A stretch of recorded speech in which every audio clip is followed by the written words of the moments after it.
మనకి ఋషిప్రోక్తమైనటువంటి వ్రతాలు ఎన్నో ఉన్నాయి. కల్పము అంటారు. కల్పము అంటే ఋషి ఒక వ్రతాన్ని ఎలా ఆచరించాలి అని చెప్తారో అలాగే వ్రతాన్ని ఆచరిస్తాం. దానికి పూర్వాంగంలో వ్రత విధానము అని చెప్పి పూజా విధానం ఉంటుంది.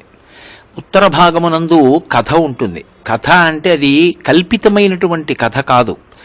యథార్థముగా ఆ వ్రతం ప్రారంభం అవడానికి నేపథ్యం ఎక్కడ ఉన్నది, ఎలా ప్రారంభమైంది, ఎవరు చేశారు, ఎవరు ఫలితాన్ని పొందారు, తరువాత అది పరంపరాగతంగా అలా ఎందుకు నైమిత్తిక తిథిగా మారింది, అలా ఎందుకు చేస్తూ వస్తున్నారు అన్న విషయాన్ని ఋషి వివరణ చేస్తాడు.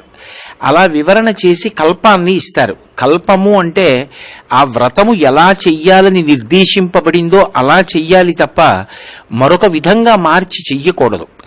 అలా చెప్పబడినటువంటి వ్రతాలు, వ్రత కల్పాలు, వ్రత కథలలో వినాయక వ్రతకల్పం, వినాయక వ్రతకల్పం చివర చెప్పుకునేటటువంటి శమంతకోపాఖ్యానానికి చాలా విశేషమైనటువంటి ప్రాధాన్యత ఉన్నమాట పరమవాస్తవం.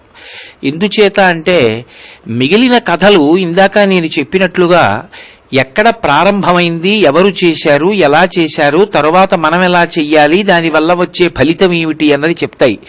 కానీ వినాయక వ్రతకల్పం దగ్గరికి వచ్చేటప్పటికీ వ్రతకల్పానికి ఎంత ప్రాముఖ్యత ఉందో కథకి అంత ప్రాముఖ్యత ఉంది.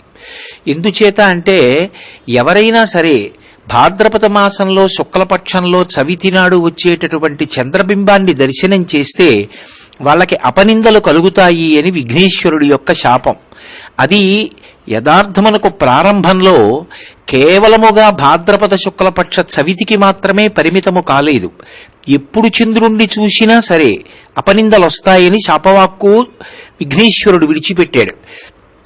తర్వాత కథాక్రమంలో కాలాంతరంలో చంద్రుని యొక్క అవసరం విశేషంగా ఉన్న కారణం చేత ఆయన ప్రకాశించకపోతే ఓషధులు శక్తిని పుంజుకోవు కాబట్టి లోకము ఇబ్బందిలోకి వెళ్ళిపోతోందని దేవతలు ప్రార్థన చేస్తే వ్రతకల్పాన్ని నిర్వహించినటువంటి చంద్రుడి పట్ల ప్రసన్నుడైనటువంటి విఘ్నేశ్వరుడు శాపావకాశాన్ని ఇచ్చాడు. భాద్రపద శుక్లపక్ష చవితి నాడు ఒక్కరోజు మాత్రమే శాపం అన్వయం అవుతుంది. మిగిలిన రోజులలో చంద్రుణ్ణి చూసినా సరే అపనిందలు రావు అని. కానీ ఒకానొకప్పుడు పరిపూర్ణావతారమైనటువంటి కృష్ణ పరమాత్మయే భాద్రపద శుక్లపక్ష చవితి నాటి చంద్రబింబాన్ని చూసిన కారణం చేత అపనిందలకి గురయ్యాడు. ఆ అపనిందలు పోగొట్టుకోవడానికి కృష్ణుడు బహుసమర్థుడు కనుక ఎంతో కష్టపడి అవి పోగొట్టుకోవడానికి కావలసినటువంటి పరిస్థితులను ఏర్పాటు చేసుకోగలిగాడు. అప్పుడు విఘ్నేశ్వరుడు ప్రత్యక్షమైతే నేను సమర్థత కలిగిన వాడను కాబట్టి ఇంత ప్రయత్నం చెయ్యగలిగాను, మరి సామాన్యులైన వారు ఎలా చెయ్యగలరు? ఒక్క భాద్రపద శుక్ల చవితి నాడు చూసినంత మాత్రం చేత అపనిందలు కలిగినప్పటికీ తట్టుకోవడం సాధ్యం కాదు కదా.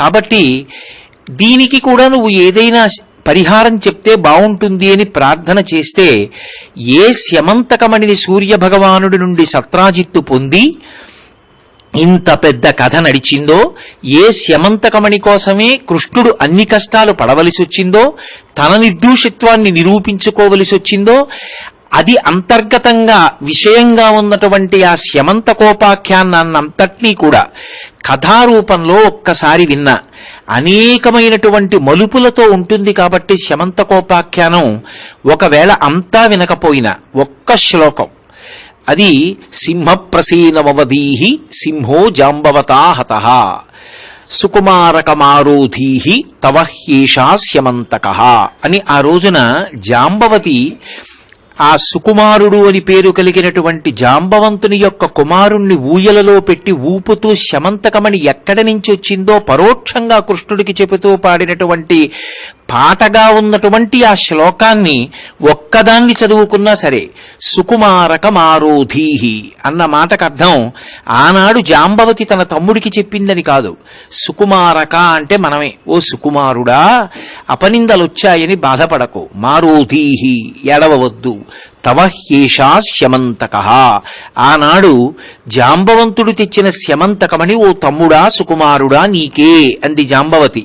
కాని ఎవరు ఈ ఒక్క శ్లోకాన్ని చదివినా సరే సుకుమారకమారోధీహి, కష్టములను తట్టుకోలేనివాడా బెంగపెట్టుకోకు, తవ హేషా స్యమంతకః, నీకే స్యమంతకమణి దక్కుతుంది. ఏ స్యమంతకమణి? ఆనాడు సూర్యుడిచ్చిన స్యమంతకమణి కాదు. మనకి దక్కేవి 3 మణులు దక్కుతాయి. 1 గణేశరత్నము, 2 గోపాలరత్నము, 3వది పరమాద్భుతమైనటువంటిది. మనందరం కూడా ఏ భాగ్యాన్ని పొంది మనసులో ప్రశాంతతని పొందగలమో అటువంటి స్యమంతకమణికి సంబంధించినటువంటి భాగ్య విశేషము, అనుగ్రహ శక్తి కూడా మనకే దక్కుతాయి. కాబట్టి ఇన్ని మణులను నువ్వు పొందగలవు. కాబట్టి సుకుమారకమారోధీహి తవ హ్యేషా స్యమంతకః అని ఆ రోజున జాంబవతి పాట పాడుతూ ఏ కథ చెప్పిందో ఆ కథనన్నా చెప్పుకోవాలి, ఆ శ్లోకమన్నా చెప్పుకోవాలి. అందుకే మిగిలిన వ్రతకథల కన్నా శమంతకోపాఖ్యానానికి అంత ప్రాముఖ్యత ఏర్పడింది. శమంతకోపాఖ్యానం స్కాంద పురాణంలో చెప్పబడింది, విష్ణు పురాణంలో చెప్పబడింది. పరాశర మహర్షి ఈ లోకానికి అందించిన అద్భుతమైన కానుక విష్ణు పురాణం. తరువాత వ్యాసుల వారు భాగవతం రచన చేసేటప్పుడు విష్ణు పురాణమే పునాది అయింది. ఆ విష్ణు పురాణంలో కూడా ఈ శమంతకోపాఖ్యానాన్ని చాలా విశేషంగా వర్ణించారు. అటువంటి శమంతకోపాఖ్యానాన్ని చదువుకుని మనందరం కూడా అపనిందలు పడవలసిన అవసరం లేకుండా విఘ్నేశ్వరుని యొక్క అనుగ్రహాన్ని పొంది జీవితాన్ని సంతోషంగా ధార్మికంగా మలుచుకుని ప్రవర్తించగలిగినటువంటి భాగ్య విశేషాన్ని పొందడానికి కావలసినటువంటి విభూతి ఈశ్వరానుగ్రహము చేత ప్రసరణము కావాలని ప్రార్థన చేద్దాం.